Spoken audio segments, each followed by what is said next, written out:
Halo, perkenalkan saya Dwi Intan. Jadi kembali lagi ke edukasi pada kali ini yaitu di minggu kedua. Di sini materinya mengenai air bersih, jamban sehat dan kebersihan kamar kos atau lingkungan sekitar. Jadi ini merupakan materi di minggu kedua dari KKN daring Undiksa di Desa Kesiman. Nah, jadi kita mulai dari definisi air bersih. Jadi apa sih itu air bersih? Jadi air bersih itu merupakan air yang bermutu baik dan dapat dimanfaatkan oleh manusia untuk keperluan sanitasi dan konsumsi. Jadi dapat kita pergunakan untuk mandi, lalu juga untuk dikonsumsi juga bisa.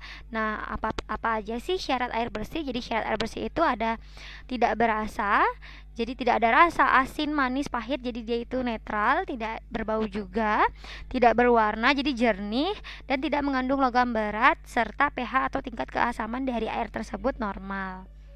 Nah, lalu jamban sehat. Jadi apa sih itu jamban sehat? Jadi jamban adalah suatu ruangan yang memiliki fasilitas pembuangan kotoran manusia yang terdiri atas tempat jongkok atau tempat duduk dengan leher angsa atau tanpa leher angsa atau cemplung seperti ini yang ada di gambar ini merupakan jenis jamban cemplung yang dilengkapi dengan unit penampungan kotoran dan air untuk membersihkannya. Nah, jadi jenis-jenis jamban itu ada dua. Yang pertama ada jamban cemplung dan jamban tangki septik atau leher angsa. Di mana jamban cemplung sendiri seperti yang ada di gambar contoh ini merupakan jamban yang penampungannya berupa lubang yang berfungsi menyimpan dan meresapkan cairan kotoran atau tinja ke dalam tanah dan mengendapkan kotoran ke dasar lubang. Nah, eh, yang selanjutnya itu ada jamban tangki septik atau leher angsa, yaitu merupakan jamban berbentuk leher angsa yang penampungannya berupa tangki septik kedap air yang berfungsi sebagai wadah proses penguraian atau dekomposisi kotoran manusia yang dilengkapi dengan resapannya. Nah, jadi bagaimana sih cara kita memilih jamban yang baik? Jadi baik itu jamban cemplung dan jamban tangki septik. Jadi untuk jamban cemplung sendiri biasanya digunakan untuk daerah yang sulit air. Sedangkan jamban tangki septik atau leher angsa itu digunakan untuk daerah yang cukup air, daerah yang padat penduduk karena dapat menggunakan multiple latrine yaitu satu lubang penampungan tinja atau tangki septik digunakan oleh beberapa jamban. Nah, jadi biasanya di daerah kita sendiri NTT terutama yang agak sedikit ke dalam itu biasanya masih menggunakan jamban cemplung sehingga untuk kebersihannya juga harus tetap dijaga. Sebenarnya baik jamban cemplung maupun jamban tangki septik, keduanya juga kebersihan jamban tersebut juga harus dijaga. Lalu, siapa saja sih yang diharapkan menggunakan jamban? Tentunya setiap anggota rumah atau setiap orang harus menggunakan jamban untuk buang air besar ataupun buang air kecil. Nah, lalu mengapa sih kita harus menggunakan jamban? Jadi, yang pertama yaitu untuk menjaga lingkungan bersih, sehat dan tidak berbau. Kedua, tidak mencemari sumber air yang ada di sekitarnya dan tidak mengundang datangnya lalat atau serangga yang dapat menjadi penularan penyakit diare, kolera, disentri ataupun penyakit-penyakit pada pencernaan atau penyakit-penyakit lainnya. Nah, selanjutnya ada apa saja syarat jamban sehat? Jadi ini perlu diperhatikan dan perlu dilakukan edukasi kepada keluarga terdekat kita. Jadi syarat jamban sehat itu yang pertama tidak mencemari sumber air minum. Jadi jarak antara sumber air minum dengan lubang penampungan itu minimal 10 meter. Lalu tidak berbau dan kotoran tidak dapat dijamah oleh serangga dan tikus, tidak mencemari tanah di sekitarnya, mudah dibersihkan dan aman digunakan. Dilengkapi dinding dan atap pelindung, penerangan dan ventilasi yang cukup, lantai kedap air dan luas ruangan memadai. Lalu tersedia air, sabun dan alat pembersih. Jadi yang bagian terakhir ini juga penting sekali ya, harus ada air, sabun dan alat pembersih.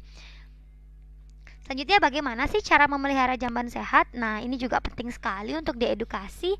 Jadi bedanya sama yang tadi, yang ini syarat jamban sehat itu adalah syarat bagaimana sih kita membuat atau mendirikan suatu jamban sehat. Lalu yang saat ini saya edukasi selanjutnya yaitu memelihara jamban sehat. Jadi jamban yang sudah ada. Yang pertama itu lantai jamban hendaknya selalu bersih dan tidak ada genangan air. Jadi usahakan lantai jamban itu tidak ada kerak-keraknya sehingga kita dalam menggunakan juga tetap nyaman. Lalu bersihkan jamban secara teratur sehingga ruang jamban dalam keadaan bersih. Jadi jangan sampai ada kotoran yang terlihat ataupun habis kita buang air kecil atau BAB itu ingat dibersihkan atau disiram. Lalu tidak ada serangga seperti kecoa ataupun lalat serta tikus yang berkeliaran di dalam jamban tersebut. Selanjutnya itu tersedianya alat pembersih seperti sabun, sikat dan air bersih ini wajib sekali ada di dalam dalam jamban kita. Maksud saya di dalam kamar mandi kita. Lalu selanjutnya bila ada kerusakan harus segera diperbaiki. Nah, baik, jadi selanjutnya di sini saya akan memberikan edukasi mengenai bagaimana sih cara mengelola sampah di kos. Pertama-tama kita harus tahu terlebih dahulu apa sih itu sampah organik dan anorganik.